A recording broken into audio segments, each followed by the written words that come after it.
Now we will start right to freedom. Right to freedom కింద ఈ 4 వస్తాయి. Now we shall take up each article one by one. First one is 19. Protection of certain rights regarding freedom of speech, etc. Clause 1. All citizens have the right A. to freedom of speech and expression. B. to assemble peacefully and without arms. Arms ante weapons.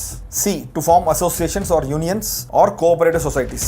D. to move freely throughout the territory of India. E. to reside and settle in any part of the territory of India. ఇంతకుముందు clause F ఉండేది, F ని omit చేశారు, ఇప్పుడు F లేదు. So ఈ తర్వాత directly G. G. to practice any profession or to carry on any occupation, trade or business. Simple. All the citizens have the right to freedom of speech and expression. మీరు అనొచ్చు మరి freedom of speech అంటే ఎవరిని ఏమన్నా అనుకోవచ్చు కదా sir, తిట్టేయచ్చు కదా అంటే, wait, this is only clause 1. తర్వాత దీని మీద ఉన్న ఎక్సెప్షన్స్, దీని మీద ఉన్న కండిషన్స్, రెస్ట్రిక్షన్స్ అన్ని తర్వాత క్లాజెస్లో వస్తాయి. First one is to freedom. All citizens have the right to freedom of speech and expression. To assemble peacefully and without arms. అంటే assemble అవ్వచ్చు without arms. With arms to assemble అయితే that is illegal. Fine. To form associations or unions or cooperative societies. Illegal పనులు, anti social పనులు చేయనంత వరకు ఏ unions అన్న form చేసుకో. లాకి వ్యతిరేకంగా కానంత వరకు ఎన్ని సొసైటీస్ అన్న ఫామ్ చేసుకో. D. To move freely throughout the territory of India. ఇండియాలో ఏ పార్ట్ కన్నా వెళ్ళే ఫ్రీడమ్ ఉంది. E. To reside and settle in any part of the territory of India. ఏ స్టేట్ కన్నా వెళ్ళి ఉండొచ్చు, అక్కడ సెటిల్ అవ్వచ్చు. G. To practise any profession. ఏ జాబ్ అన్నా నువ్వు చేయొచ్చు, అది నీ ఇష్టం. Or to carry on any occupation. ఏ వృత్తి, ఏ ప్రొఫెషన్, ఏ ట్రేడ్, ఏ బిజినెస్ ఏదన్నా చేసే హక్కు నీకు ఉంది ఈ ఆర్టికల్ ప్రకారం. Class 2. Nothing in sub class A of clause 1. అంటే ఏంటి? Sub class A of clause 1 ఏంటి? To freedom of speech and expression.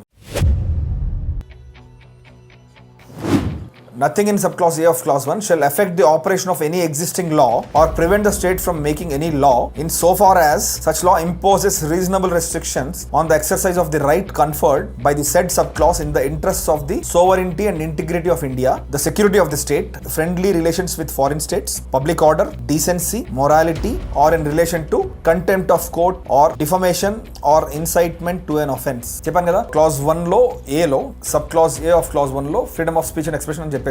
But దానికి రెస్ట్రిక్షన్స్ ఏంటనేది క్లాస్ 2 లో చెప్తున్నారు. ఏంటంటే state can make any law which will prohibit or put reasonable restrictions on the exercise of the right conferred by the said sub clause. అంటే sub clause అంటే ఏంటి? దేశ యొక్క సార్వభౌమత్వం అంటే సావరెంటీ ఆఫ్ ది నేషన్. ఐక్యత, ఇంటిగ్రిటీ అంటే ఐక్యత. Sovereignty and integrity of the country compromise అయ్యేటట్టు ఉంటే గనక స్టేట్ అంటే the government can put reasonable restrictions. అంటే ఇష్టం వచ్చినట్టు దేశాన్ని విడదీస్తానని స్పీచ్ ఇవ్వడం, దేశాన్ని మొక్కలు చేస్తానని చెప్పి మాట్లాడడం, అలా మాట్లాడే హక్కు ఉందా? లేదు. That will come under some laws which say that it is illegal. So దేశం యొక్క సావరెంటీ, ఇంటిగ్రిటీకి భంగం కలిగించకుండా చేసే హక్కు గవర్నమెంట్ కి ఉంది. భంగం కలిగించకుండా చేసే క్రమంలో ఈ సబ్ క్లాజ్ ఏదైతే ఉందో sub clause A of clause 1 ని రెస్ట్రిక్ట్ చేయొచ్చు. అలాగే సెక్యూరిటీ ఆఫ్ ది స్టేట్ అంటే ఏం లేదు, ఇండియన్ ఆర్మీ యొక్క సీక్రెట్స్ ఏవో నీకు తెలిసినాయో లేకపోతే ఇండియా గురించి ఏదో తెలిసింది, నువ్వు వెళ్ళి ఎవరో ఒకరికి చెప్పేసి ఇండియా యొక్క సెక్యూరిటీని కాంప్రమైజ్ చేసే పరిస్థితి వస్తే అదేంటని అడిగితే కోర్టు నాకు freedom of speech and expression ఉంది అని చెప్పడానికి లేదు. Because the state has made laws which restrict your freedom of speech and expression when the security of the state is being compromised. అలాగే friendly relations with foreign states, public order, decency, ఇష్టం వచ్చినట్టు ఏదో ఒకటి మాట్లాడడం, బూతులు తిట్టడం, bad words వాడి, చెడు మాటలు మాట్లాడి నాకు freedom of speech and expression ఉంది అంటే అది wrong. Public order, decency, morality are in relation to contempt of court. Contempt of court అంటే కోర్ట్ ఇచ్చిన జడ్జ్మెంట్ ని రైటా రాంగా అని అనే హక్కు లేదు, ఎవరికి లేదు.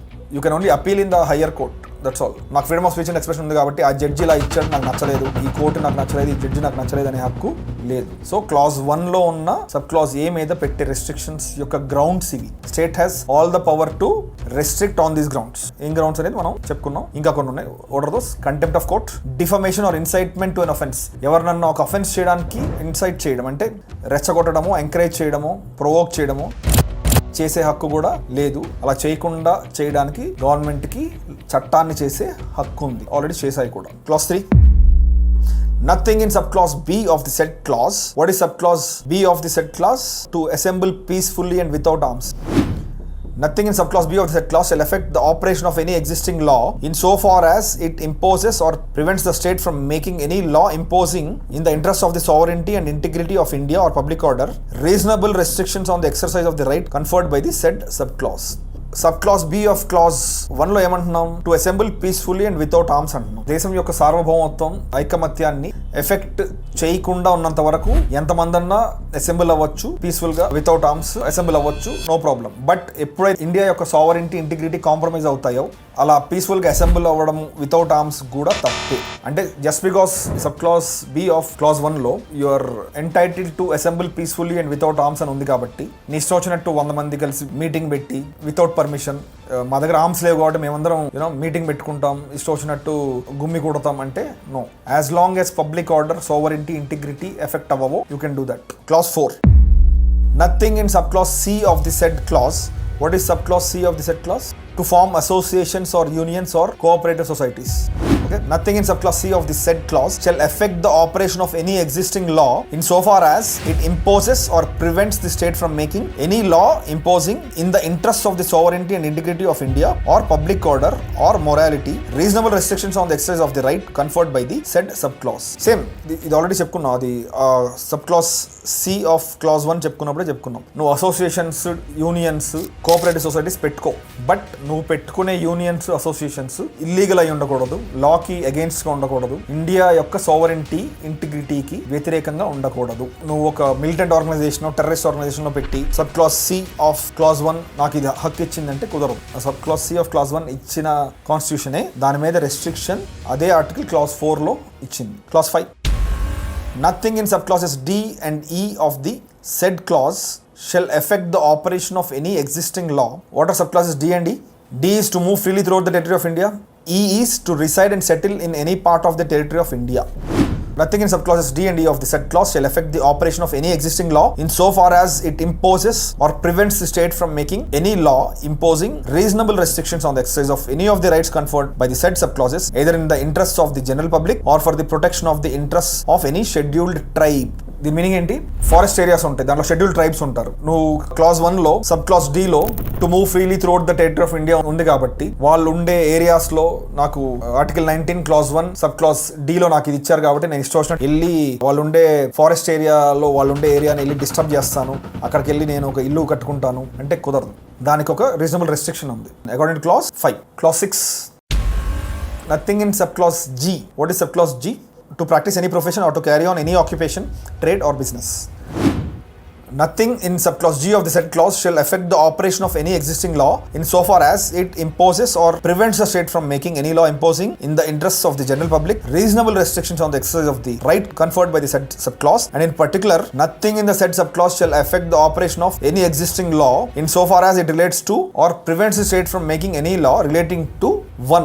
The professional or technical qualifications necessary for practicing any profession or carrying on any occupation, trade or business, or 2. The carrying on by the state or by a corporation owned or controlled by the state of any trade, business, industry or service, whether to the exclusion, complete or partial, of citizens or otherwise. అంటే నేను గన్నులు manufacturing చేసి అమ్ముతాను అంటే కుదరదు. ఎందుకు? The parliament is empowered to make laws which can restrict sub clause G of clause 1 of article 19. నువ్వు ఏ trade అన్నా, ఏ business అన్నా, ఏ profession అన్నా చేసుకుంటాను అంటే fine, as long as you should follow class number 6 also. Class number 6 లో restrictions ఉన్నాయి. ఏంటవి? The government can subscribe some necessary qualifications for certain professions, certain businesses. Oil refineries ఉంటాయి. ఆయిల్ రిఫైనరీ నేను పెడతాను అంటే మంచిది, పెట్టు. దానికి తగ్గ ఎక్స్పర్టీస్, దానికి తగ్గ ఇది నీ దగ్గర ఉండాలి, అప్పుడు యూ కెన్ డూ దట్. అలాగే ఇంకొన్ని ఎనీ ప్రొఫెషన్, ఎనీ బిజినెస్, దానికి కొన్ని క్వాలిఫికేషన్స్ నెసెసరీ, అవి ఉంటే యూ కెన్ డూ. అలా రెస్ట్రిక్షన్స్ పెట్టే హక్కు పార్లమెంట్కి ఉంది అని ఈ క్లాస్ చెప్తుంది. లాస్ట్లో ఇంకో రెస్ట్రిక్షన్ చెప్పింది ఏంటంటే కొన్ని fields specifically reserved for the government. Example nuclear power, army యొక్క production of some weapons, not all weapons, some secret weapons for the defence forces. అలా కొన్ని they are restricted to the government. నువ్వు just because నాకు sub clause G of clause 1 of article 19 లో you can do any profession, any trade, any business అని ఉంది కాబట్టి నువ్వు వెళ్ళి నేను న్యూక్లియర్ పవర్ ప్రొడ్యూస్ చేసే హక్కు నాకు ఉంది అంటే కాదు. కొన్ని fields are restricted to government. అలా కొన్ని రెస్ట్రిక్షన్స్ పెట్టే హక్కు గవర్నమెంట్ కి constitution according to clause 6 of article 19 ఇచ్చింది.